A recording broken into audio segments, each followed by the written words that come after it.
Can I get you in? How many more times do I need to call you in?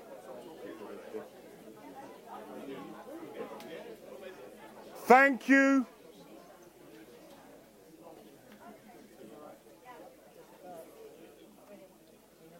Veronica. Veronica. Hello. Thank you.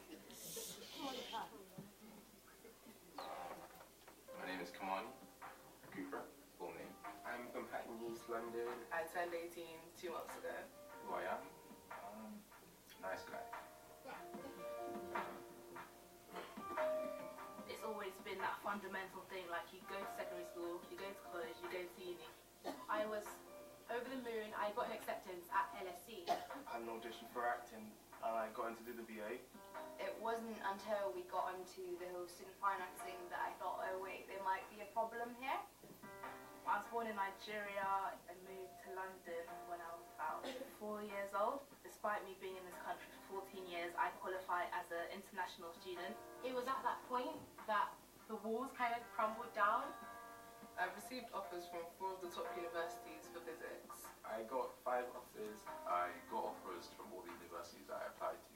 Even if I do get my predicted grades, I can't go because I can't get a student loan.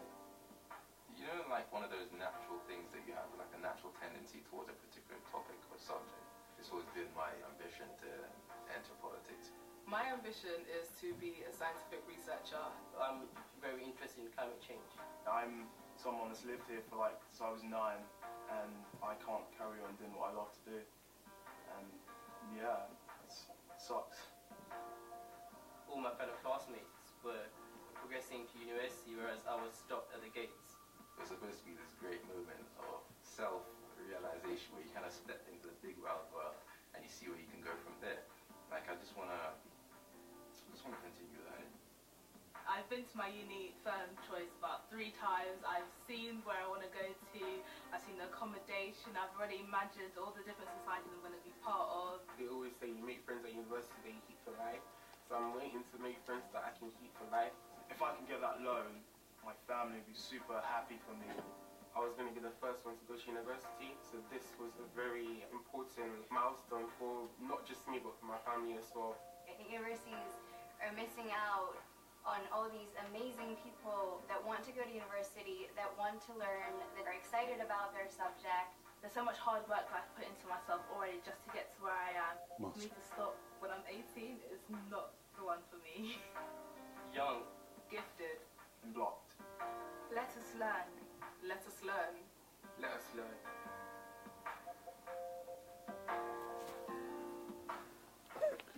Please welcome back my panel for me. Please come and join me.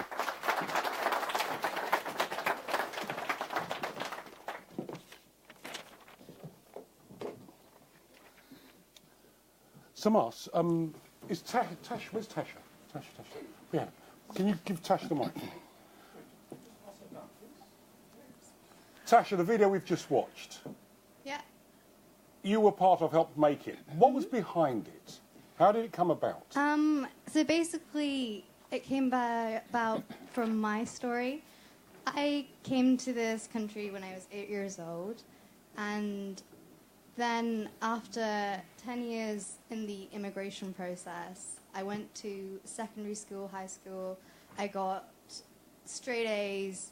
I found out that I couldn't go to university because of my immigration status. And there, all my dreams fell apart. I wanted to be an engineer, a scientist, all these things, and I just couldn't do it because I wasn't a British citizen. I was completely legal. And it was through, like, months and months of painstaking pain, I managed to find a scholarship that got me to St. Andrews University, where I'm now studying maths. But there's only, like, one of these scholarships available when I started looking.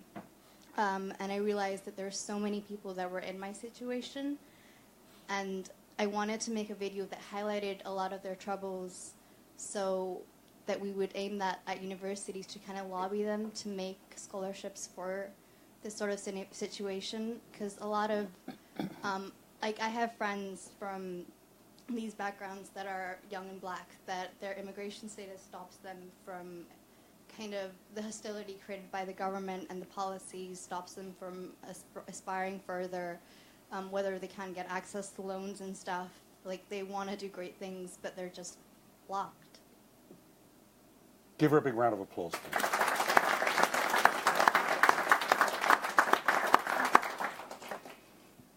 Ladies and gentlemen, I want to take some questions from the audience. We've had some questions coming in from some of our people watching on Facebook Live. Let me kick off with one of those first. Agnes Harding, who's at Manchester University. Is it harder for people of colour, specifically in this case black males, to achieve, or are we just making excuses? If it's the former, then government people in power, don't they have a duty to get involved here? So let's start with the first one. Is it really an issue, or are we making excuses? Tony. Look, the blot is an interesting notion here. Can I just wake everybody up? I'll stamp a little bit. Look, where is the black Mark Zuckerberg? Where is the kind of... I mean, we're just sitting around mucking about here. I just feel that I'm running something that's just giving JP Morgan, Barclays, a whole sort of set of kids that's going to run around like hamsters and then just come out, and they might do something, they might not.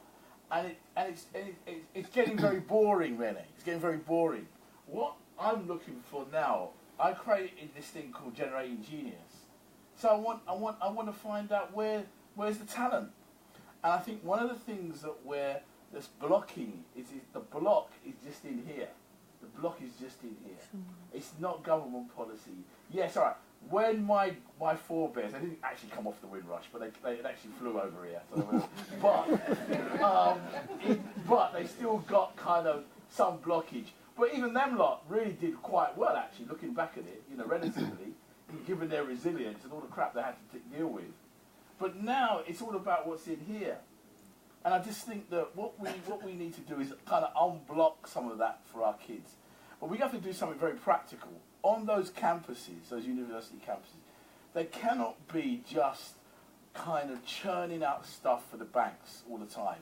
What we should be doing is churning out entrepreneurship, genius. Look at yourself, you're doing your own thing, yeah? You're on your own company. Genius is about doing your own. Tell me how many those spin-off companies, those start-up things down Old Street, how many black kids are running those? I see.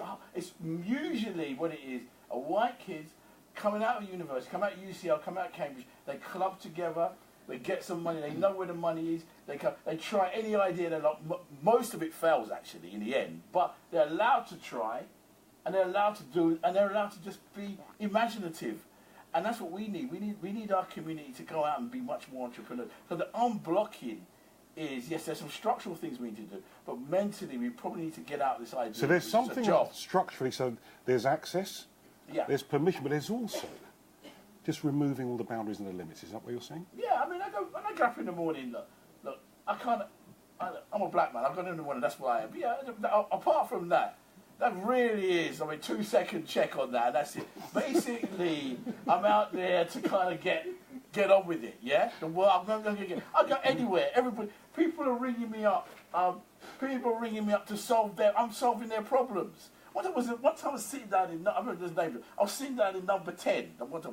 And, you're not going to name drop, is what you said, yeah. And I said, what am I doing in here? So, poor little boy from Brixton, what are you trying to do here, trying to solve your problems, yeah? And so what it is that, after that, after a little while, this thing is just about your thought processes and if you believe it or not.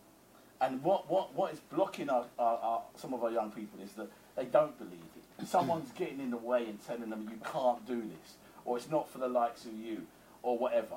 And that kind of stuff is coming at them from all different angles, usually from their peers actually, not necessarily from the rest of us, usually from their own peers.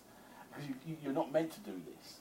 And I think that's what we've got to remove from our youngsters. Once we remove those barriers, let me tell you one thing, one last thing. Go on. My people on my program, they used to ring me up and they say, "Sir, I've got a big problem. What's my problem? I've got too much stuff on my CV. I said, what should I take off?" They go, I got too much from my UCAS form. I got to help me to edit it down. I got so much experience. I got so much things to put on. When they come to job, so I've got 5 jobs. I don't know which one to choose from.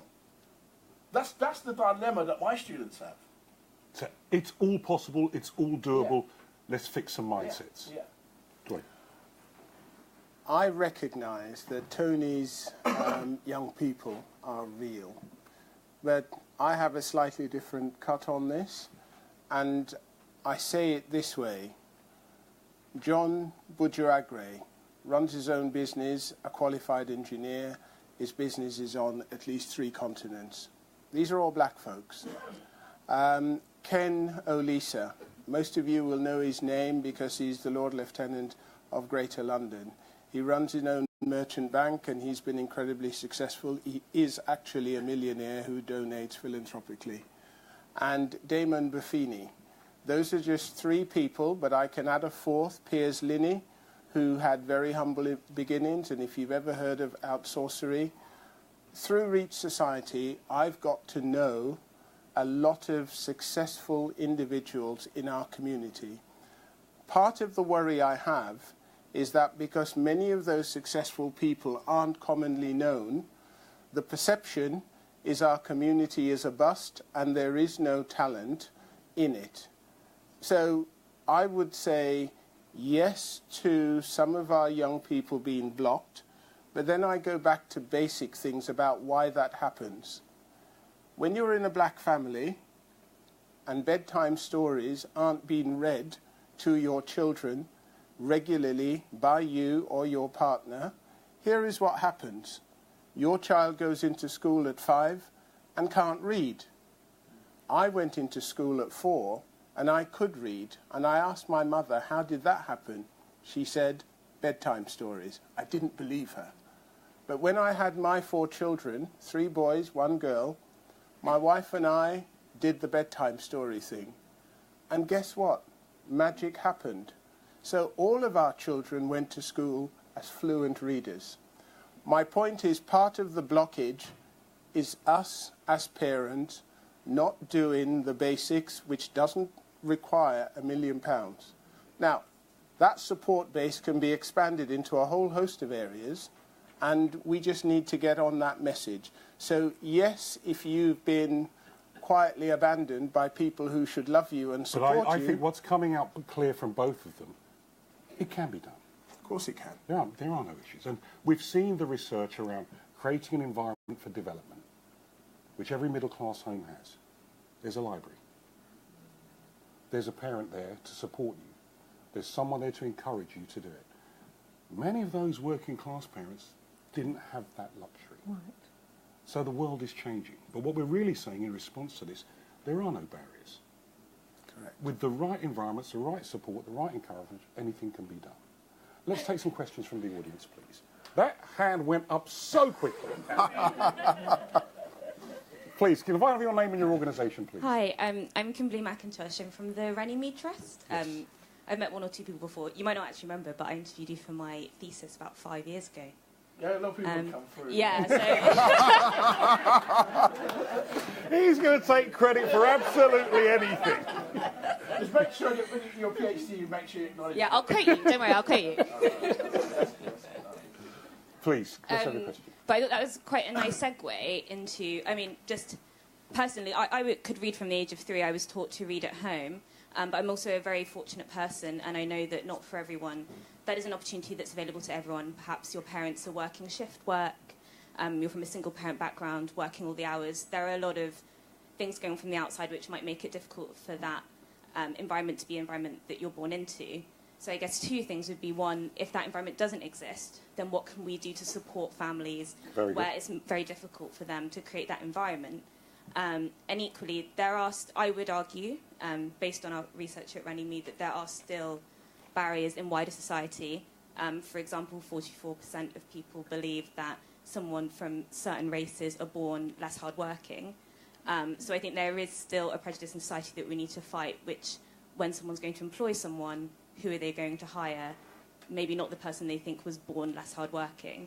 So I think there is still work to do, perhaps with employers. And so my second question would be, what does that look like, and how can we work with employers to try and make those changes? Great. So we've got two questions here.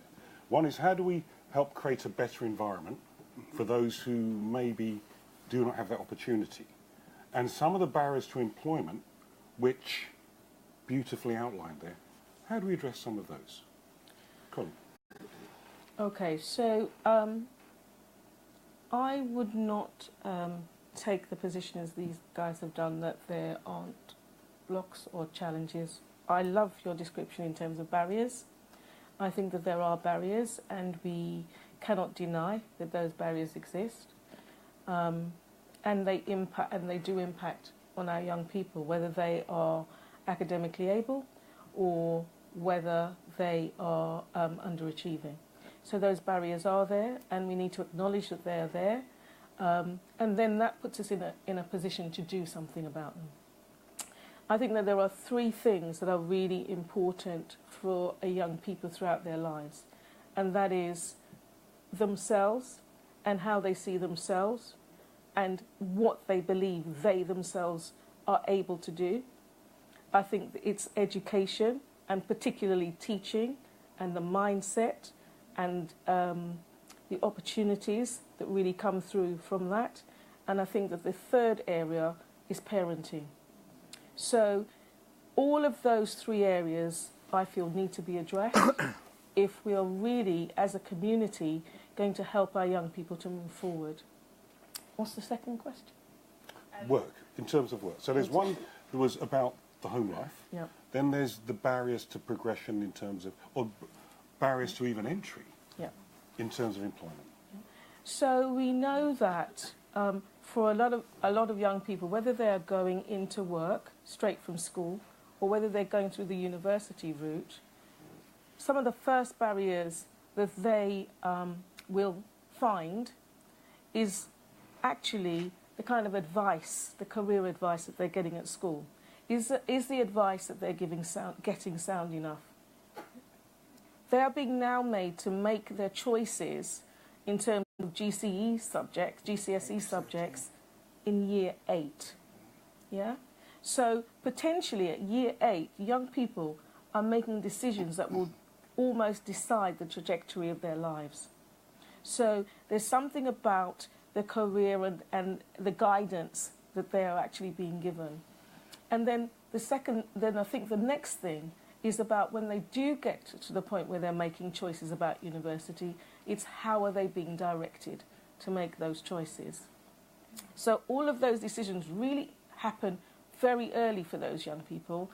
And I think that we really need to look at that system. We need to look at how we as a community can make an impact and make a difference to that. And that's what the Amos Bursary does. So we almost take the role of the parents. So what we will do is when a student joins us at year 12, that's exactly what we do. One, we make sure that they have the personal belief. Secondly, we make sure that they have all the skills that they will need to make the right choices, and they have the information and the knowledge that they need to make the right choices for them as far as the university that they will select to go to applies. And the other thing that we will do with them is make sure that they learn very, very early how to network, how to make use of opportunities at a very, very early age. So building their personal brand, knowing very early who they are, working with them to make sure that they're making the right choices at a critical transition time for them. And then the other thing is doing it in an environment where they feel safe, where they can ask questions, where they can make mistakes, where they know that if they fail, it's fine to fail, yeah? Where they know that they're going to be lifted up and supported. So this is very clear. So what we've had is, in response to a challenging question, what you've explained is, yes, there are barriers, there are issues, but they're not insurmountable.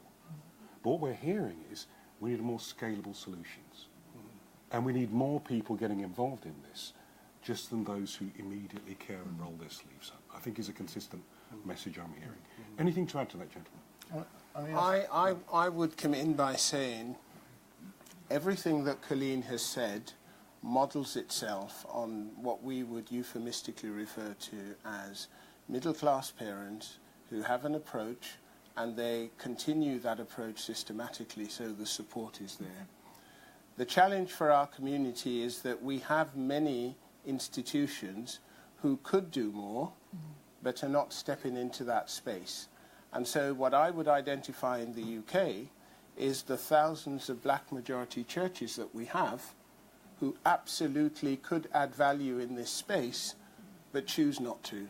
Now, I'm not saying all, because the best supplementary schools we have are actually supported by black majority churches, but there are an awful lot of black majority churches who could do more who aren't. They don't like me for saying that because I've said that many, many times to the leaders of those churches. But I go back to the fundamentals. It isn't about how much money that comes into your house. It starts with the love of your children and a willingness to do the basics, which are not money-driven. And we don't have enough of that compassion going on, is my experience in the community. Now, why is that important in my view? When you leave your children to be brought up by the streets, the outcome is predictable. Chris Sabir wrote a book called I'm a Product of the Environment, and it was absolutely tragic. And it was only when Chris Sabir was actually stopped and imprisoned that he started to reflect on 20-plus years of degradation. I asked him one question after I read his book. At what point did your conscience give you a kick-in so that you made some different choices? And he said, I just disregarded my conscience. Now, I think that failure in Chris's life was because his parents did not help him to understand that that's his onboard, computer. But your core message here is that some are getting involved and we need to get more involved. In terms of the churches, absolutely. But even beyond the churches. Yeah, I think it's beyond the churches. But it's also, I think, this thing isn't going to be won easily. So I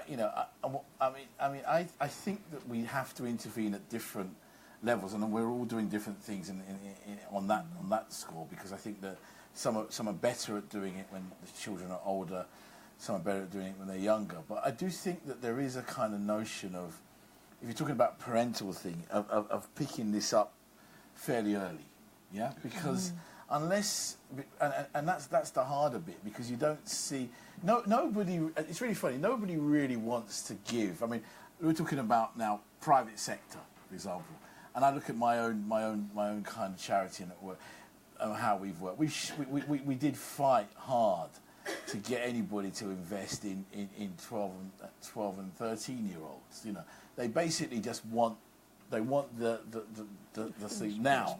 Yeah, they want everything grown now, and they want it immediately. And our community, really, in a sense, we've got to grow those children, and it's a hard task. We're talking about a run, René, of about 6 or 7 years at this. You know what I mean? That's the kind of project you're talking about. And if you to see the results, because you have to stay with them all the time. It's not like a one-off thing, and then you say, "Oh, well, it was good." Now. So I don't know. But that shouldn't be surprising, should it? Because it's a young person nurturing to adults. youngsters. Absolutely. I think it's hard because people don't want to give that kind of intensity and that kind of level of commitment over those years, and that's what the young people are facing. Really, who's gonna stand up and be consistent across that piece? And I think that's really the demand. If you ask young people what they really want, it's that consistency across a long period of time. And your favourite football club, Chelsea, it's quite interesting, you know. Why I built my kind of charity. Careful, son. on his football team, Chelsea, interesting. They go around the country, and actually even around Africa as well, bring in these very young kids at about 12, 13, 14, and they have these academies. They literally, we have the word now, academies, and what that is nurturing footballers to in the end, to become the stars of tomorrow. Now, when my boys came to me and said to me, I was, you're going to hate me for this. Some of my boys said to me they couldn't come to our camp on a Saturday because they had to play football. So I sneaked round and I went to their mothers and I said to them, look, your son, he's brilliant at physics. He can't play football. He thinks he can. He can't. Don't let him play football. I beg you. Science is the way forward. And so I've blocked a lot of potential stars for Chelsea. Blocked them from coming into playing football. How many black boys are really going to end up playing the first team in Chelsea? I looked around. There are hardly any of the boys actually even born here in that team. So in the end, the chances are better that you use your brain and become a great scientist, which you'll potentially have, than to kick a bit of leather around and have no chance in the end. Let's take another question, shall we? Can I have a microphone over here, please? Can I have your name and your organisation, please, James? Yes. James Adeleke from Generation Success. So we have a wave of talented black ethnic minority youngsters who are highly capable. But when they get into the workplace, or as they're trying to get into the workplace, they are blocked. I'll give you an example. Please. On Sunday, I spoke to my friend who's a lawyer, and he said that they had a trainee, someone coming for a work experience, and he was highly polished. You know, his supervisor saying this guy's incredible, really, really smart. And then they had the meeting amongst the associates and the partners, and one of the associates just ripped into it. She said he didn't seem confident. You know, he didn't really connect well. And this was despite the supervisor being really pleased with him, saying he's highly smart, highly confident. But when they went to that room, he was ripped into. And lots is done in organisations to bring in things such as unconscious bias. But then they forget about once they've passed that initial application stage, there are still things internally that needs to be done to allow our youngsters to succeed. So what's your question? So what can we do? What can be done by organisations? So did everyone hear the premise? Basically, unconscious bias can play a part no matter how talented you are, right? Yeah.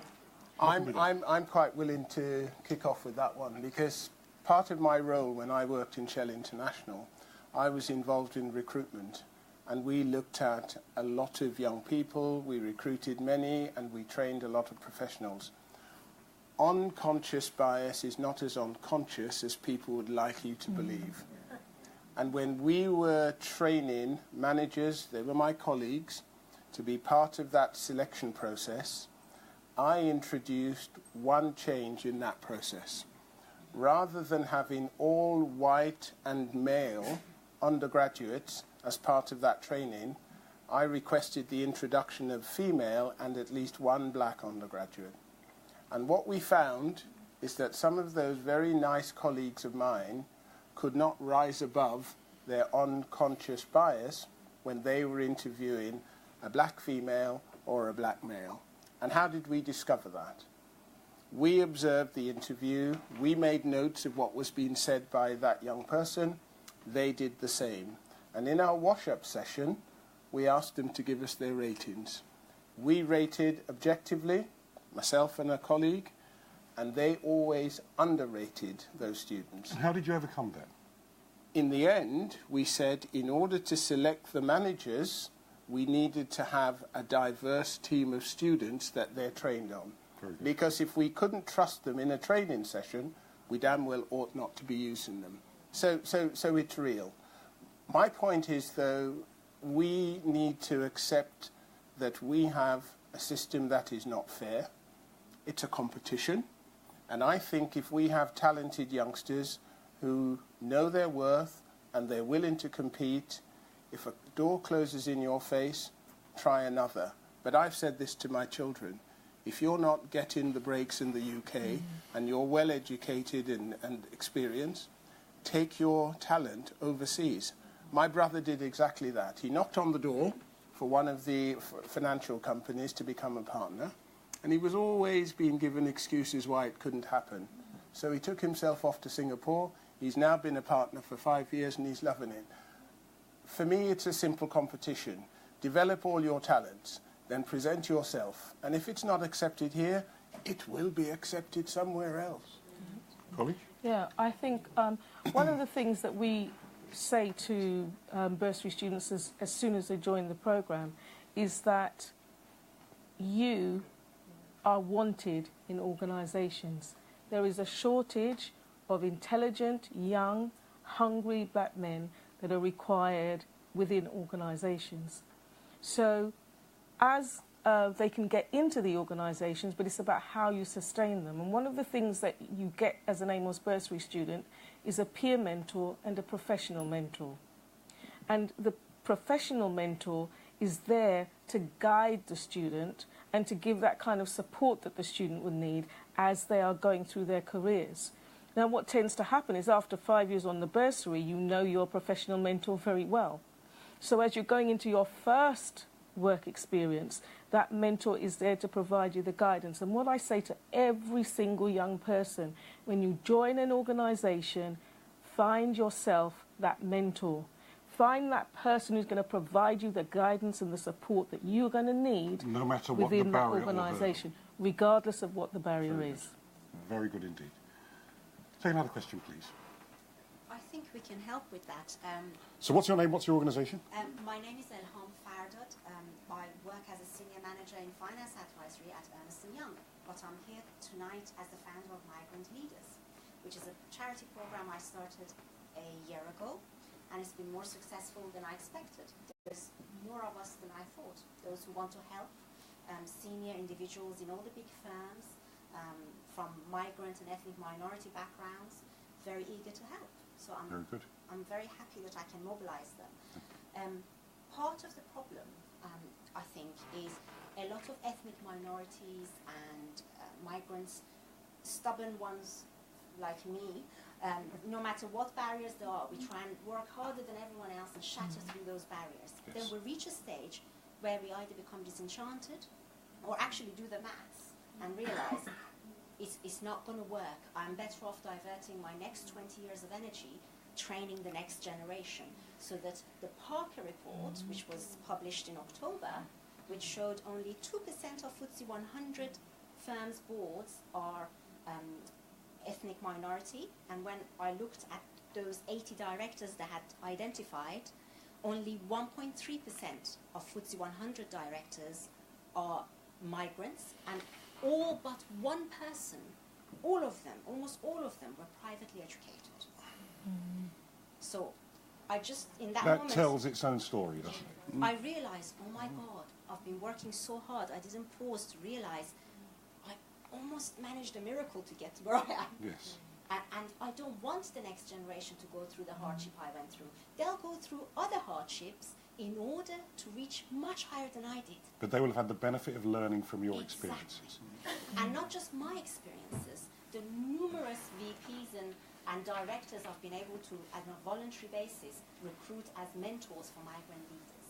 We're only in the first year, but my question to you is, in your experience of the amazing stuff you've done, how can I continue to design and iterate this program that we are delivering in Migrant Leaders to get those young 16 to 25-year-olds we're at the moment targeting fit for the next 30 years so that they do reach the top of these organizations?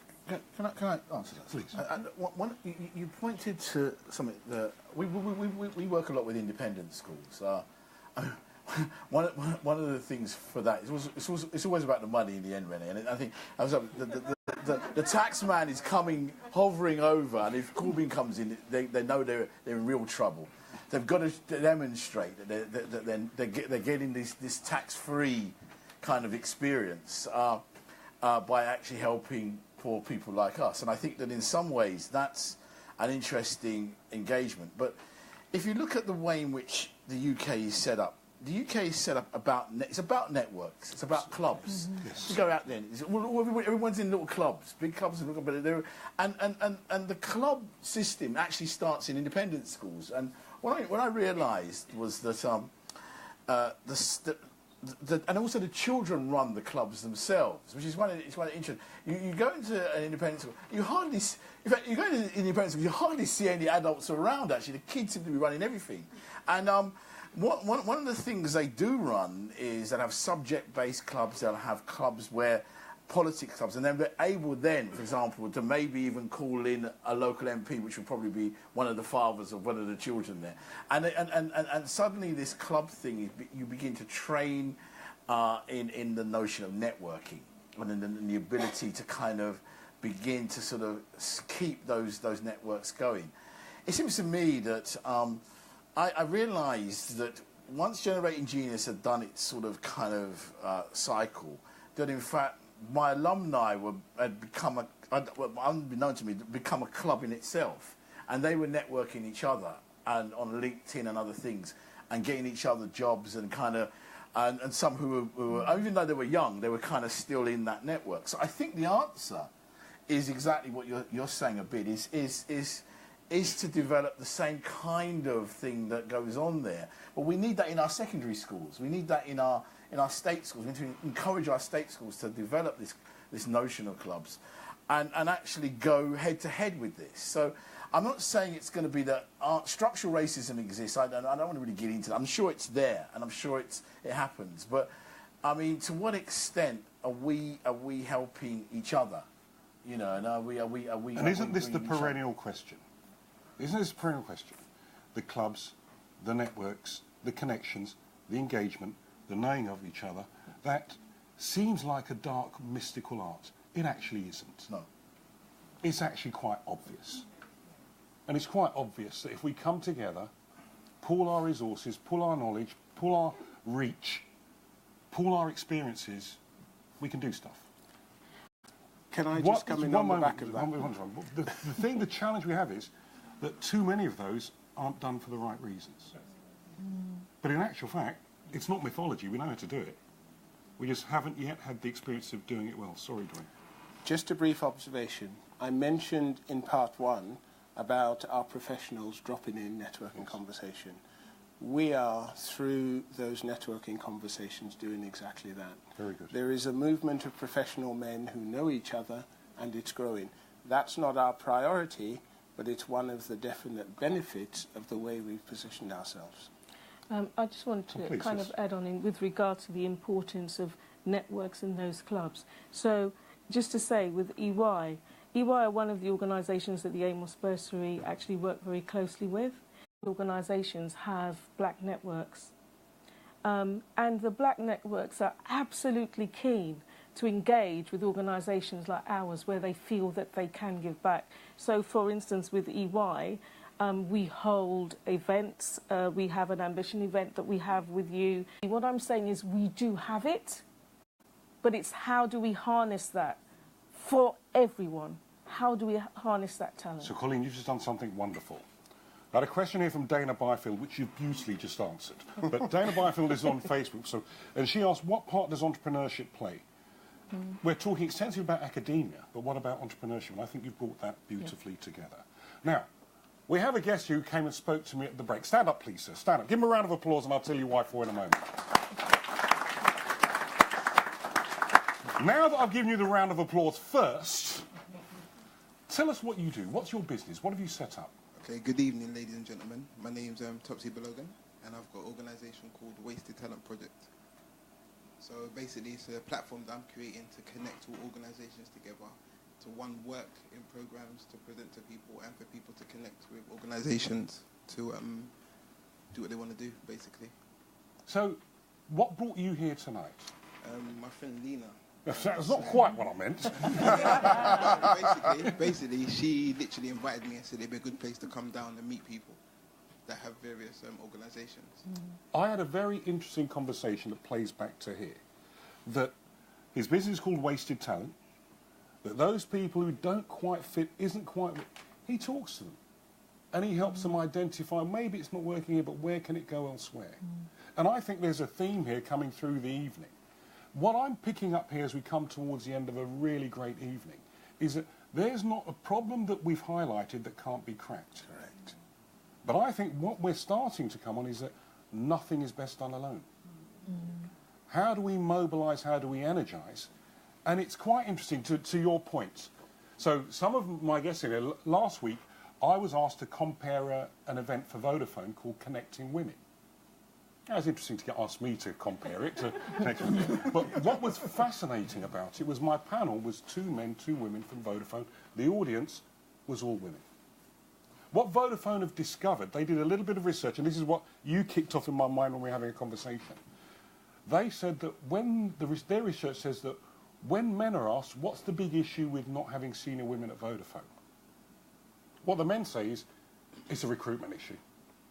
We just got to recruit more. When they ask women, what do the women say? It's about advancement and retention. 2 completely different approaches. And guess who are designing most of the programmes before men? So in actual fact, to resolve the challenge, you had to have men and women in the room.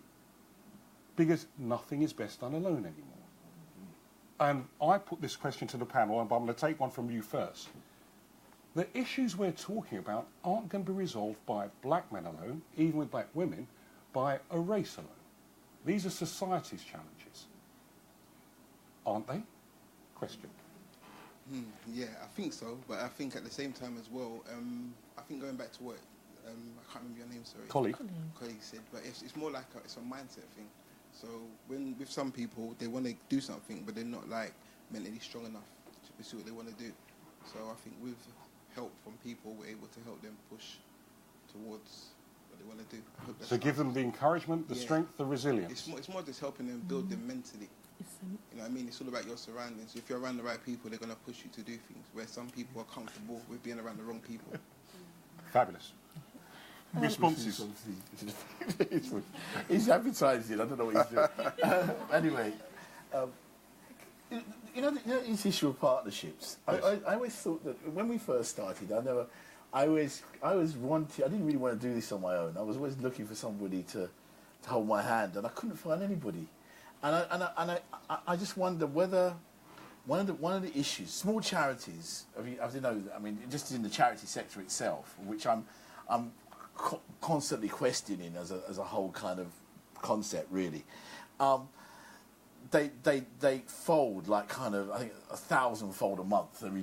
Every month they just fold up, and usually money reasons, but mainly because they can't, and they're doing similar things, but they can't connect. They also can't connect with, I think, bigger bodies and bodies that feel that you're too small, so we can't really deal with you, you know. And I think what bigger organisations need to understand is that they're often like a Goliath. Sometimes you need a David in there because you're not nimble enough to get around and focus in. And you need to kind of connect with the smaller being, really, so that you can be effective.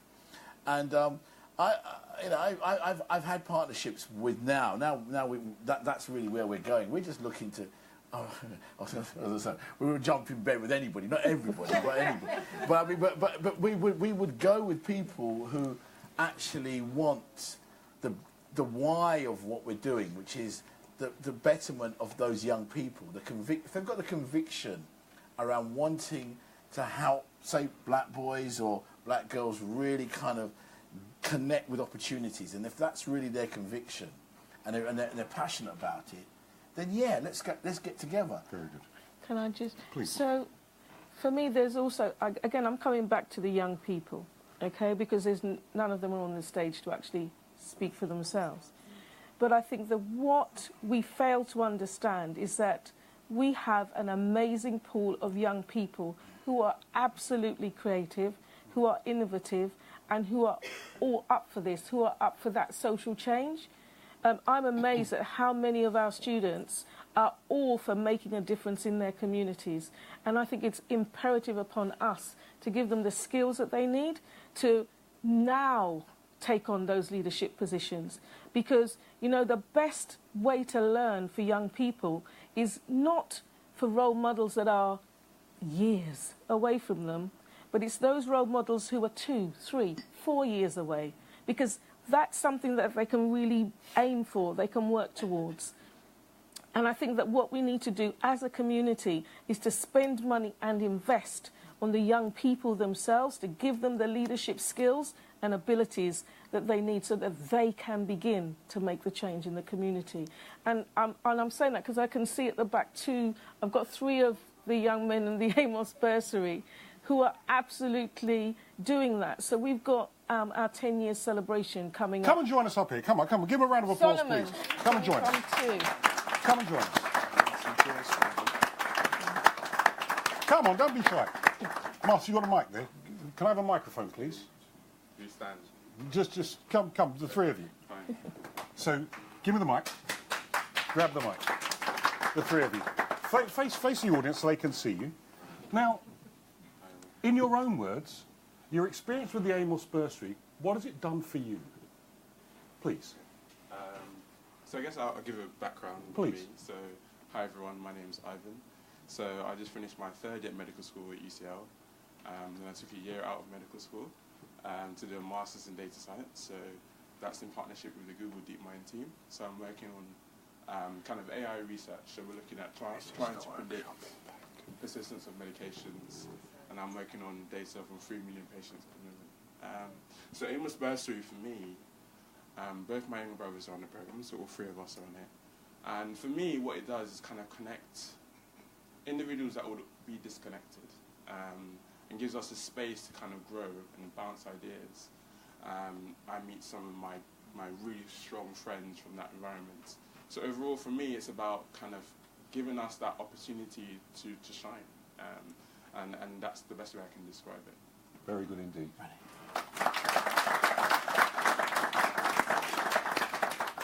Please. Hi everyone, just a quick introduction with me. My name is Osami, so I studied chemistry at UCL, and I'm currently working for a charity that's in the education sector.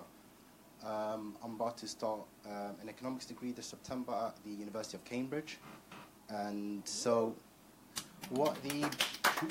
Thank you guys. So what the bursary has done for me, I guess, has given me quite a lot of confidence and kind of pushed me to be very ambitious in life. So 2 very important things to me. Very good. Thank you.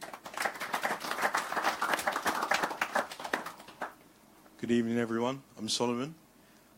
So I'm a recent university graduate. I did PPE at Manchester. I'm currently working at Wyra with Kim at Telefonica. Kim's my boss. So, so yeah, I mean, the Amos Bursary is actually really difficult to put into words what it's done for me. It's given me experiences that I just wouldn't otherwise have had. This opportunity, you know, the chance to, as you say, network and be in those incredible rooms that you wouldn't otherwise have ever imagined someone like you would be in. And I just think the confidence that you gain from knowing that this is something that's accessible is just, you know, it's second to none. And on a personal level, it's that facilitation that everyone's speaking about. You know, just give someone an opportunity and they'll fly. Yeah. So honestly, thank you. Thanks for this opportunity, and yeah, brilliant. Thanks for this evening. Fabulous to you, my friend. Thank you, guys. Thank you very much indeed. Thank you.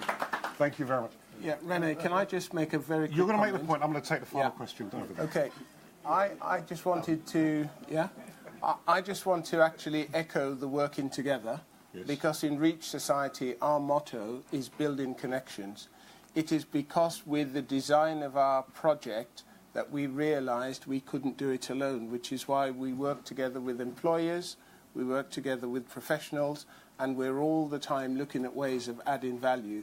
And for that reason, I would say 4th of April, which is not very far away, we have the living embodiment of that working together in our careers conference. Please spread the word. We will do, we will do. René, just last thing. Among my youngsters here, they're probably busy drinking or something. I don't know what they do. But, playing football. Playing football. But we did make a partnership with Alex Newton over there, who's an entrepreneur, and he actually helped us with an idea of the Uni Genius program. It's Alex's baby, really. He gave me that concept of Uni Genius, and so I owe a lot to him. And so here was somebody who was connecting very much with this notion of, look, I'm gonna I've got my own business, but I want to connect with somebody. You know, I want to connect with the community. Alex, did you want to say anything? I don't know. Yeah, sure. Yeah. Alex Newton. I run a cloud computing company called Musetopia. I'll take a Tony approach here. Yes. Money and scale. Just want to say those two things. First comment and question is, I wonder if you're missing a trick, all of you. I would guess that you were of an age to understand that when the Windrush lot came over, they knew why they were coming here. Yes. They knew it was reconstruction. They knew there were loads of jobs. So that's why they were here. We now know that data and computing is estimated as $1 billion industry. Mm-hmm. So we know this. We know that there are hundreds of thousands of jobs unfilled. So my first question is whether you have a missed trick of not making sure every one of your candidates can do computer programming. Hard computer programming, data analysis, data visualization. If you want to talk at some point to understand what the industry is composed of, I'm glad to work with you. But this is how I worked with Tony. I said, Tony, you've got some smart characters on your board, but there's no one there from computer science. Let's make a computer science program, then let's go pitch Google. And, you know, the rest is kind of history. But in many respects, what I'm hearing from behind the question is that support is great. Understanding where the opportunities may lie may give us something a little bit more. Yeah. Would that be fair? Yeah. That's absolutely fair, because what you say about the tech sector, last year at our careers conference we had Mark Martin present, and we had Just IT for exactly that reason, because we see that as the next phase of skills that we all need to have. And the fact that you're doing it as well, I would extend an invitation to you. Talk to myself or my two colleagues. We would love to have you as one of our role models. You talked yourself into that. He sees a gun for hire. We love professionals with a wide range of skill set, and we always run them down and try and hook them in if they're available. I love that. You're absolutely right. Come and do it for us now, please. This is the best way to resolve it. Look, we're coming towards the end. Thank you very much, Alex. You're coming towards the end of a really great evening. As our closing thought, closing remarks for us, we've had the opportunity to hear the fabulous work that all three of you are doing, similar but different, which is helpful. We've heard about your desires and dreams for the future. But now, leave a message not just for the people in the room, but our people on Facebook and the people we're going to share the edited highlights with. We all can do a little bit more to help in this initiative. No matter where we're from, no matter what our background, we're all trying to build the better Britain. And we have a role to play. What's the challenge you would leave with our audience and those watching us? How can they best help you with what you're trying to achieve? Who would like to go first for me? I can start if you want, because Please, for me Dwain. it's very clear. Please. The word that I echo with my management team all the time is compassion. Mm-hmm. And if we tap into our sense of compassion, then we can see that where we have portable skills, where we've sorted things out for our own families, there is still opportunity for you to reach back. But if your compassion is too low, all you do is like the mouse on the treadmill, you just keep going round that treadmill until you die. I'm at a stage where the family thing is behind me. Fortunately, I still have my health. My compassion drives me to do what I'm doing here. I am not alone. My estimate is in the black community alone, we have more than 50,000 who could easily give back a bit more if their level of compassion was high enough. That drives everything. That's the challenge for us all. Very good. Tony, I'll come to you. Save you for my hand. Yeah. Tony. I think, I mean, if there's anything, it's about why we're here on the planet, and that's about giving in the end. I think that more or less most people would recognise that notion of the ability to give is what we know. The little that you've got. Now, in the end, we've all got different talents in this room. In this room, everyone's got a talent or more. Some have got more than others, and good luck to them. But what I'm saying is that I think that there is a real kind of, for me, I just felt there was something about I just knew some people, and I knew a lot more people, and that helped. And so that began to sort of try and think about, well, if I could keep getting to know more people and getting to sort of use my imagination around this, perhaps I could then facilitate, I think one of the boys used that word, this for other people. And that's really it, really. I mean, so in a way, I suppose the sort of thing that I would leave with people tonight is a sort of an introspection thing about how could I give? Looking at these charities, looking at basically what you could do for that community generally, but specifically, what is it that I've got in terms of my talent pool, my talent genes that could really kind of contribute to maybe enhancing one of these organisations? Yes, we talk about cash, but it's more than that. It's actually also about what you can give as a person, what you can give in terms of time, what you can give in terms of you know, some kind of resource to support young people or their development. So I just think that's, you know, we're open for business, all three of us really in that sense. And I think that in this room there must be people who can think of a way of giving. And I think that the more you give, the more you get back. And I think it's beyond this room. It's beautifully put. Colleen, please. Yeah. So I guess that really what we've just said is we want your money. Yeah. But I think that there are many different ways that you can kind of translate that. And for what I see for our young people, and the main thing that has given them the best chance are the opportunities, because they have the academic ability, okay? They can work on their personal development. They have in their hearts the need to give back and understand what all of that means. But I think the one thing that they really need that will make the difference to them are the opportunities. What we've seen is one of the most important things that's been a life changer for all of our students is the international opportunity that we've been able to give them. And for a lot of our students, in fact, all of the young men in the back of the room, they've either had the opportunity to go to New York on work experience for a month. They've been able to go to the Gambia, Malawi. We've got some students going to Nigeria and also Senegal this year. And those opportunities are absolutely life-changing for young people who have not left the country, or for young people who know that the opportunity out there will absolutely change the look of their CV and take them one step closer to their dreams. But all of that has financial implications.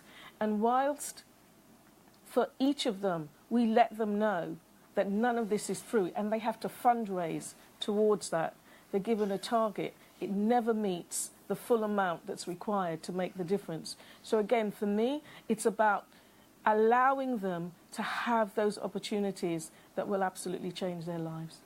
Look, the messages are very clear.